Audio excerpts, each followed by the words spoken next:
12345 54321.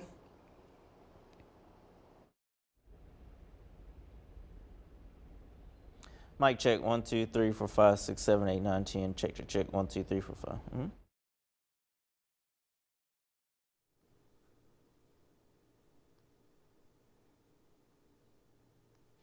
Hey George, mic check 1 2 3 4 5 6. It's about time for After GMS.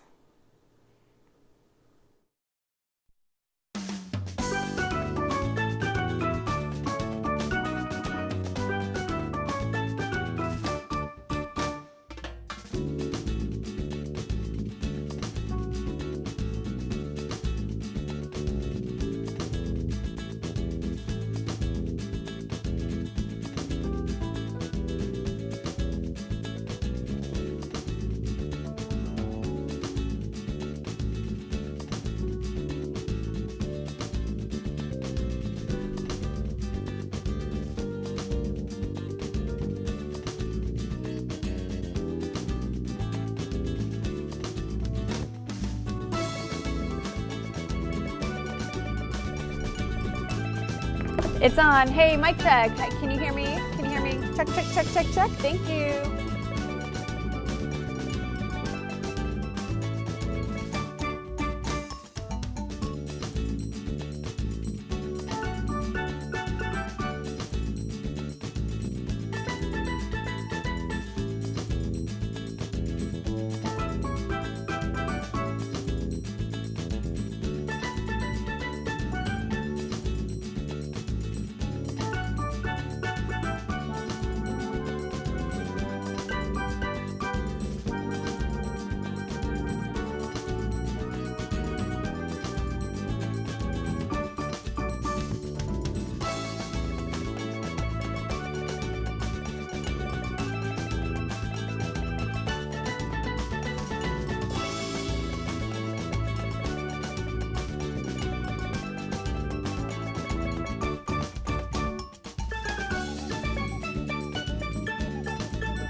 Hey, good morning, friends. Welcome to After GMS. We are live here on the News 2 Facebook page, as we are every weekday at 7:45 for After GMS. So glad to see all of you joining us.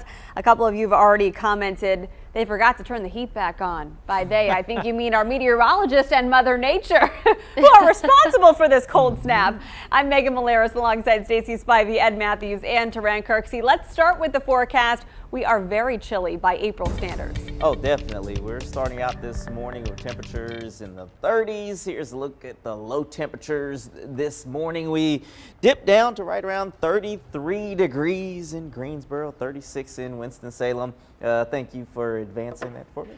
As we go through the day, I was talking to Ed there.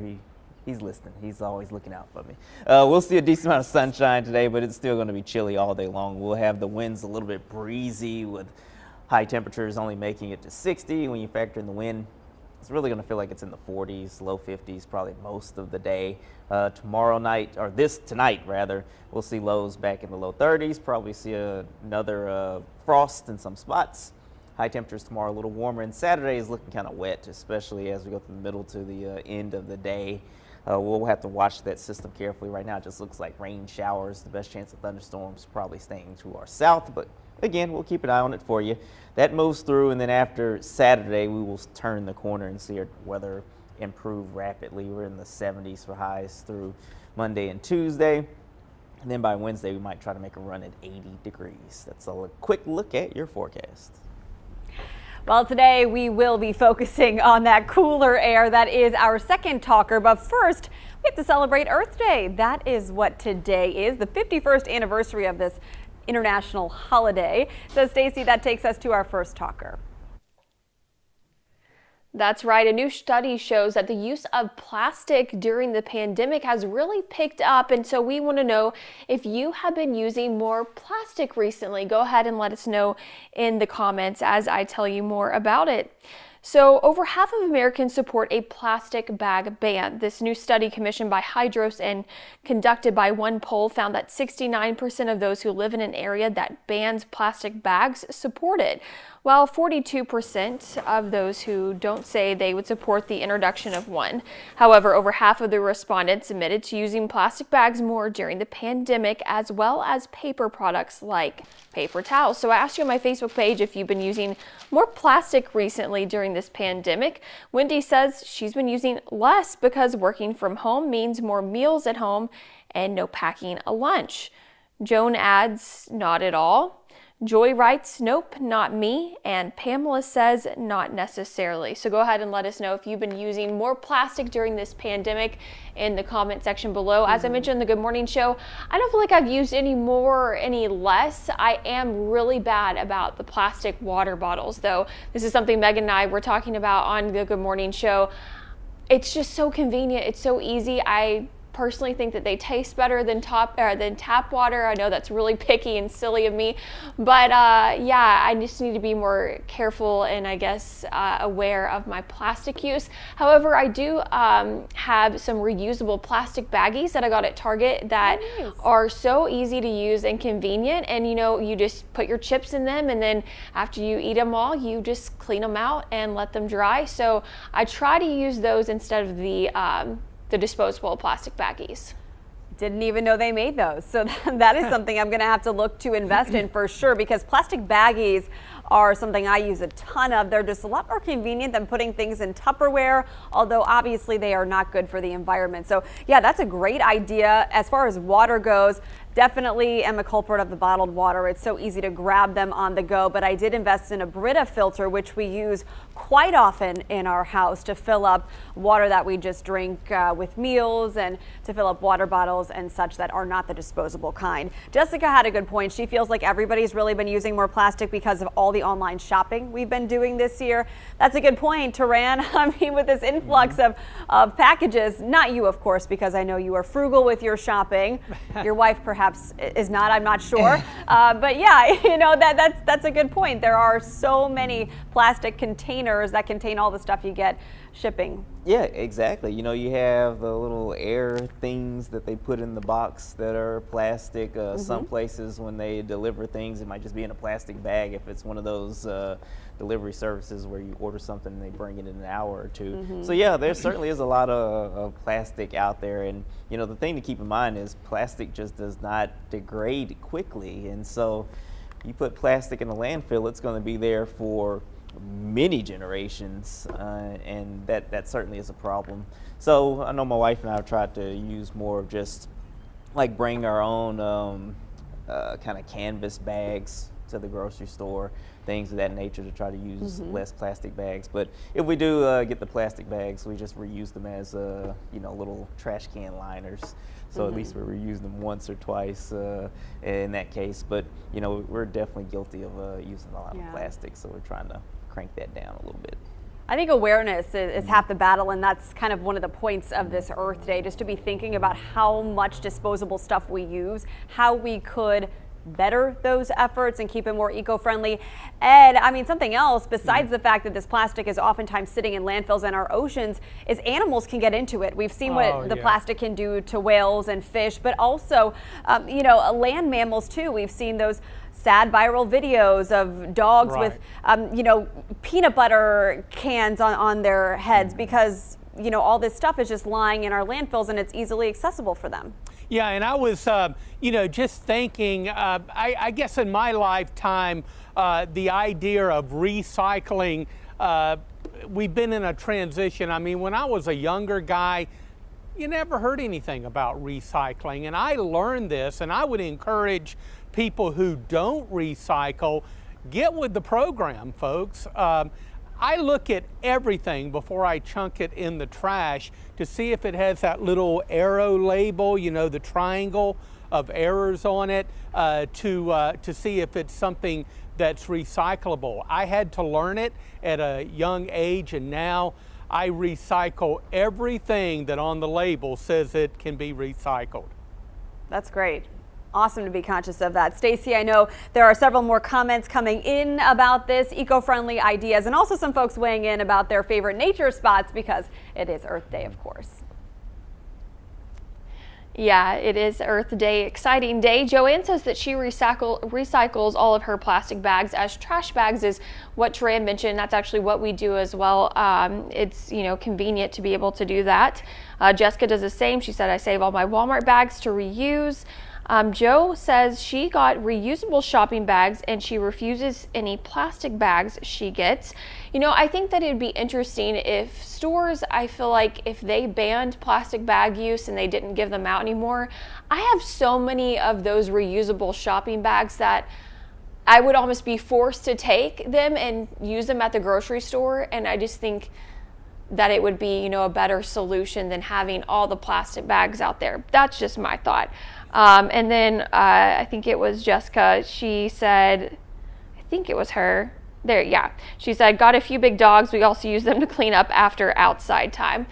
They obviously work for that as well. And then some people weighing in on some places to go that they love across the nation for Earth Day. Scott says Yellowstone Park for sure. Love Old Faithful. Park is in 2 states. Great fly fishing too. All right, lots of great ideas for celebrating Earth Day or perhaps a weekend trip. Just bundle up if you're heading out soon. The cold is our next conversation coming up momentarily, but first we have to get to some morning headlines. And we'll start with this. Nearly a year later after the death of George Floyd, marchers returned to the streets of downtown Greensboro after a jury found former Minneapolis police officer Derek Chauvin guilty in Floyd's death. The crowd walked down Elm to Market Streets, then to Church Street. They also remembered a man named Marcus Smith. He died in Greensboro police custody in 2018. There are no charges yet filed in that case. There was a similar rally in Winston-Salem last night. Organizers told us the event was a celebration of accountability in the Floyd case. Demonstrators there said more work is necessary. The Alamance County Sheriff's Office is making changes after a different deadly police encounter in Minnesota. Police say an officer shot and killed Dante Wright during an arrest after the officer said she mistakenly grabbed her pistol instead of her stun gun, her taser. So the Alamance County Sheriff's Office now says its office is adding bright yellow tape to stun guns to further differentiate them from handguns. They say this will also let other law enforcement on scene see what types of weapon are being used. Governor Cooper says June 1st is the date on which he hopes to drop all remaining coronavirus restrictions on businesses. Governor Cooper said 2/3 of the state must be fully vaccinated, though, before lifting the mask mandate. Right now, 28% of all North Carolinians are there. Less than a third, 9%, are still waiting on a second dose, and about half, just under half of the state still needs a first shot. Well, as we mentioned, today marks the 51st anniversary of Earth Day, our annual reminder to take better care of our planet. The worldwide lockdown during the pandemic really helped us take a step in the right direction for nature. WFMY News' Denise McMiller has more on that and local ways you can celebrate today. Well, the global economy slowed down, and experts say that led to less carbon emission, natural gas, and burning of electricity. And to celebrate today, there are several events happening in the Triad to honor Mother Nature. UNCG has events from today through Sunday. Tree planting, a bike hike, gardening, and a sustainability expo are just some events planned. The Piedmont Environmental Alliance is holding its 16th annual Earth Day Fair virtually. The 4-day fair has fun activities like painting and planting. They'll also hold panel discussions on how to take action to better protect the environment. I spoke with experts about the pandemic's impact and how we can continue on this road to recovery post-pandemic. When people have stayed home, traveled less, we've seen just in local green spaces, animals coming out that haven't been out. We've seen reduction of greenhouse gas emissions, but I think that's a short-term change. And in my opinion, we already have the technology available to us. But really, honestly, if we just had the right policies, the right support from our governmental institutions, we would be able to meet the goals just using the technologies that we have available to us. We just need the will. Shopping local, eating less meat, and recycling properly are little steps we can take to give planet Earth a break. And we'll have more details on these events and other events happening throughout the Triad on our website at WFMYnews2.com. Well, if you're having some trouble waking up this morning, why don't you just go ahead and take the coffee outside on the porch? It will definitely wake you up because it is so chilly out there. So let us know how it feels in your neighborhood this morning and if you had to cover up any plants last night. We have been telling you all week about the possibility of the freezing temperatures both overnight last night and tomorrow morning. And if you don't protect those sensitive plants, they could be damaged or even killed. So here's a few reminders from Chief Meteorologist Tim Buckley for you. Water your plants during the day before a cold night can help them stay warmer overnight. Covering them with fabric, though, is key. Use something like a sheet or burlap to insulate the plants. Fabric is better than plastic, and don't leave that fabric on much after sunrise. So right now, if you've already covered them up overnight, you want to go out there and take the fabric off your plants because you could damage them easily if the sun cooks them too much. So let's see what you say it's been like where you live. Lee said this morning it was 35 degrees in Lexington, and another viewer simply writes, "It's cold." Yeah, I'm not even going to try to venture out until it warms up a little bit more this morning. I feel bad. I think it's Ed who's in the weather garden. I know you have to be cold, and I saw Itanise had her big coat on this morning. That is the true sign that, yeah, it's chilly outside. And I thought it was funny, Jessica said, "Who broke the heat?" Yeah, I want to know who broke it. Bring it back. It feels more like February 22nd than April 22nd. I mean, our average, what this time of year, Ed, is in the low 70s. Yeah, our normal high is 72. Boy, we're not even going to get close to that today. But you know, it's very interesting in Ed's household, you know, at dark 30 this morning, about 2 a.m. To be exact. Not only did I have to dig this 100-pound big fat coat out of the closet and put it on, I had to dig through the drawer and find Rio's NC State sweater because I had to take her for a walk and she needed that sweater. And something else I noticed at my house this morning and overnight is that the heat came on and then it would go off and then it would come on. And you know, I was thinking, hey, just 24 hours ago I had the AC on. My thermostat is confused just like I am. Yeah, we've been going back and forth this week too. I mean, at night it just dips so much colder than it is during the day. You have these huge variations in the lows and the highs this time of year, Taran. It's really hard to keep it straight and to save money when you're trying to keep the thermostat at a level playing field all day. Oh yeah, tell me about it. I've been doing the exact same thing, you know, even in some cases, prepping the air conditioning the night before we go to bed. We know it's going to get cold. Just go ahead and turn the heat on, but just turn it on low so that when the temperature does dip below 70 or whatever, then it'll kick back on. So yeah, it's been a bit of a struggle, but it's springtime, so this is nothing unexpected. This is just going to happen. You're going to have ups and downs, and as you go through spring and get closer to summer, there'll be more ups than downs. And eventually it'll just be downright hot and everyone's going to be wishing for temperatures like this. Just remember, everyone that's complaining, just remember this in July and August. That's all I'm going to say. I'm going to call them complaints, rather just observations. Oh, okay. That's fair. Stacey, you are looking at the observations of our friends here on our feed. What are they saying? I think it's funny. There's just a constant stream of people talking about what the temperature is in their house. So I'm going to talk about that because I think it's pretty funny. So Jessica says it's 72 in her house, but she's always cold. And then Megan, you weighed in saying that your husband likes the house at 68. You prefer 70, so you settle in 70. And then Jason said 74. My goodness, you like to sweat rocking around, don't you? And I had to mention that, of course, when we come home from work, which I'm working from home right now, but typically when you're in the studio, it's so cold in there. So when you come home, you want to thaw out into a warm house. But Jason said his house is at 68 right now and 70 for summer. Joe said, my roommate turned the heat on last night, so the house was warm when she got home from work. And let's see. Bobby said he's warm and cozy inside, and Joanne said she is blessed with a warm home, hot water, hot coffee, but she also brought in all her hanging baskets and ferns because of the frost last night. And then Walter said here in Yadkinville outside is 32, in the house 74. Heat is on now. So 74, Megan. Looks like Walter likes that too. Walter, please talk to my husband. I'm way too cold in my house on a given day. Well, men and women do have different body temperatures. There have been studies about that, so it does make sense why oftentimes spouses disagree on the comfortable level. Yes, and then also, Stacy, you remarked about how chilly it oftentimes is in our studio. I think it's because the draft of that garage door going out to the weather garden always opening and closing, and I think there are vents in here that we stand under.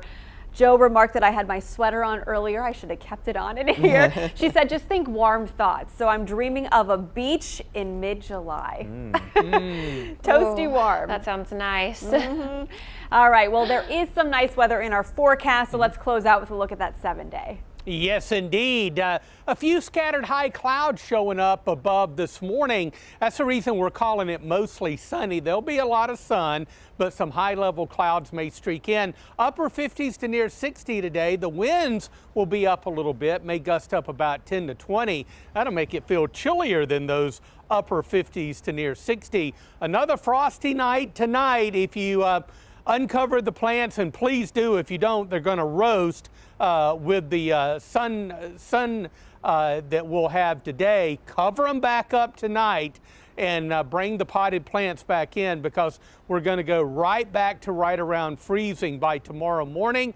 Tomorrow, sun and clouds and 65. Pretty wet system heads our way for Saturday. We may start the day dry, but we'll bring in some rain in the afternoon and overnight Saturday night.